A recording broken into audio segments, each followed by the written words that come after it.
त्यातले निवडक काही पाहुणी मंडळी होती ना, त्यांनी त्यांची पोहण्याची ट्रेनिंग घेतली आधी. 10 दिवस ट्रेनिंग चालली, मग त्यानंतर त्यांना लग्न अटेंड करता आलं. तर आज एक खास पाहुणा आलाय आपल्याकडे. मग जमिनीवर कशाला करताय लग्न? पाण्यात करा की. अंडर वॉटर लग्न अटेंड करणं ही माझ्यासाठी it's like an dream for me. पंक्ती बसल्या, उभा राहून जेवल्या की पोहल्या.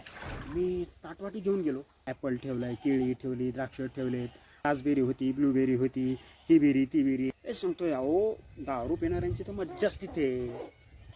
कारण की त्यांनी अक्षताच्या ऐवजी ते फिश फूड टाकलं. आम्ही फिश फूडच त्यांच्या नवरदेवाच्या अंगावर टाकलं. म्हणजे ते मासेही खातात पाण्यात बॉ, असं ते तल्ली. आणि ते भोपळ्याने पोहायचा एक प्रसंग आहे, असं आमच्या कानावर आलंय, त्याबद्दल थोडीशी माहिती द्या. झाला का गोंधळ? बापरे बाप. मग ते तसं तिने लग्न अटेंड केलं. मुलीची आई किती रडली हो. हां, मुलाचे वडील किती रडले? नाही ते तर नाही रडले. Next question. त्या सगळ्यामध्ये मला विचारायचं आहे, तुमचं लग्न झालंय? नाही.